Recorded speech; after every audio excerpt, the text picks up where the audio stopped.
what is the situation? People are here right now. They're afraid to leave the United States. They're on a tourist visa. What could they do? In this case, they filed the form I-539. It's online or in paper nowadays. There's a biometrics appointment required for it too, unfortunately. But that's an extension. It's an extension of your visa. That's when you want to do a B2 extension of tourist visa. You file that.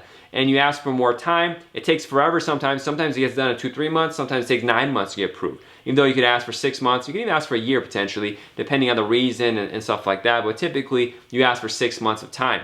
But they're so backed up, it takes even longer than 6 months for them to even review the application. And potentially you might get what's called a RFE, a request for evidence, saying we need more documents before we can make a decision on your case. It didn't used to be that bad, but I'm getting RFEs on these extensions that ask for the kitchen sink. They want all your bank documents, proof of home abroad, reason why you're here, everywhere you visited when you're in the United States, all this kind of stuff. Nowadays, you can make the argument that I don't want to leave because of COVID-19. It's much easier than saying, you know, they want to stay because of tourist visa and all that. But it's a headache nonetheless.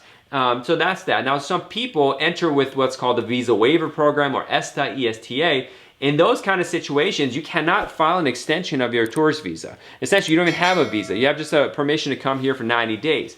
So in those cases, if it's, you could get a special extension of 30 days. It's a lot of work and it's not reliable. But if you see, like, for example, there's no airlines going back to your home country because stuff is shut down, you could potentially contact USCIS or contact the local CBP. Some CBP airport customs offices will do it, some won't. It depends on your location. Very hard to know if you're not a lawyer. Or you contact USCIS, maybe the 1-800 number. They may tell you to contact CBP. CBP may tell you to contact USCIS. They'll pay these gains, but eventually you can maybe get a 30-day extension and maybe a second 30-day extension if there's extreme circumstances. But it depends on the case, and it depends on the officer that you're dealing with and the office that you're dealing with. That's the problem with immigration. It's different every time. You never know what you're going to be getting. And so that's the stuff we're dealing with. But that's the ESTA program extension, and the one I talked about that before is the tourist visa extension, a B2 extension, for example, with form I-539. Now, if you're on other types of cases, if you're on an H-1B and L-1, if you want to get an extension, that's form I-129. That's a whole different thing.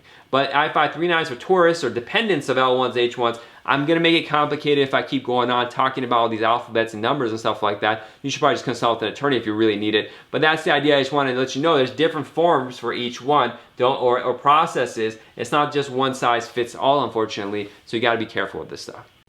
Thank you for watching. If you haven't already, please click subscribe down here and ring that bell to get the latest updates. Also, please follow us at the links above on these various social media sites to catch the latest information, live videos, and more to help you be updated on U.S. immigration.